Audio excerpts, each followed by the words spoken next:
I think overall this front office has chosen a lot of talented players in other positions. This is the hardest position to put together. And, there's the other thing that I wanted to talk to Omar about, and I didn't bring it up. I forgot to bring it up to him because I brought it up earlier in the week here. You're putting together 4 to 5 new guys on the offensive line. That becomes so much harder of a task than when you have maybe 3 veterans or 4 veterans on the line and you're adding 1 or 2 new guys. You can kind of bring those guys along, hide them a little bit, those kind of things, right? But you look at it now, it's young guy after young guy after young guy after young guy, and then journeyman in Jesse Davis. That makes it so much harder because they don't have a lot of guys to lean on. They don't have an all-pro sitting next to them going, all right, man, can you tell me how to make sure I do this right? What am I looking for? All those kind of, it's not there. They don't have that kind of guidance. So that's an issue, I think, for this offensive line. Not that it's a detriment long term, but it's a detriment on the short term because I think it slows down your development a little bit because you have no experience on the line outside of Jesse Davis. Right? So that's where this problem comes from. And in the end, we were talking about maybe even Jesse Davis not even starting because Eichenberg would be the right tackle and Solomon Kinley would be the left guard. And if that's the case, you would have had all 5 guys that are young. Dieter obviously going into his 3rd year, but he has very little experience and he has none at center at this level. You see what I'm saying? So the challenge for the Miami Dolphins to build a line is harder than the average team who already has established players and slips in 1 guy, maybe 2, something like that. They don't even put 3 new guys that are young, like rookies, on a line. That's rare to find, much less 4 guys that have very little experience to 5 maybe. That's crazy stuff. That's why I feel you've got to have a lot more patience right now with this offensive line. You've got to give them time. You can't just expect this thing to click overnight. I thought Lisa Johnson, who was on with us yesterday, she had the right attitude about it, that it's going to take several games into the season to really figure it out because they've got to go from week to week where they prepare for their opponent, where they go through their mistakes and their successes, and they get to learn from them from week to week. And they get this. Remember, these guys aren't used to playing together and how to handle, whether it's a tandem block, whether it's a stunt, whatever it is.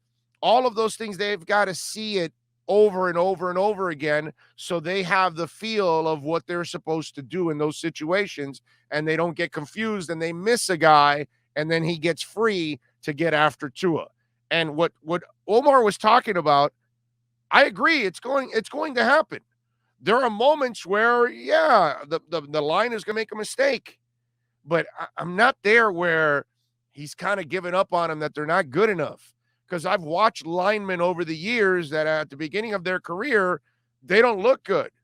And then after they take off, remember, none of these guys were selected number 2 overall, number 5 overall, number 7 overall in the draft, number 10 overall in the draft. When you're inside that top 10 and you're a lineman, you're considered almost like a can't miss type guy. Now, most of these guys were selected in 2 through 4, and one of them's a journeyman. There's only 1 first rounder, and that's Austin Jackson. He was at 18. And if you fall to 18, that doesn't mean you're a perfect player. You obviously have some holes in your game. Penei Sewell is considered the can't miss type guy. That's the difference between those two. Now, if you tell me you drafted a bunch of Penei Sewells on the line and they're struggling, then I would be a little concerned because you have invested incredibly high picks in the draft for the offensive line. They did not invest incredibly high picks on the offensive line. So if they didn't, that means these guys have some warts and you're going to need to let them grow a little bit. And you're going to have to give them some time to grow together so they learn how to play together, because there might be times that you're man on man on one side of the line and zone on the other. There might be times where you're zoned completely on the line. Might be times when you're all man on man. They could switch up the coverages.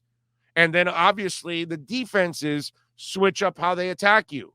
And because there's so many looks, so many different fronts, you don't know what's going to happen if the defensive end in front of you is going to drop back and then the linebacker is going to try to sneak in and you've got to pick up that linebacker. Or maybe you're in charge of the guard and the guard that's next to you is in charge of that linebacker and you've got to make that switch. All of those kind of things. The center's got to know exactly which tandem block he's going to help after he snaps the ball. There's a lot of things to all of this.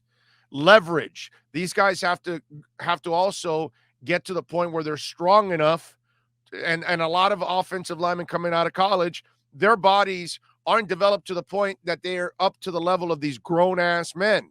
So positioning, strength, footwork, leverage, all of this stuff has to be perfected at this level. You will not do it in a couple of weeks of training camp.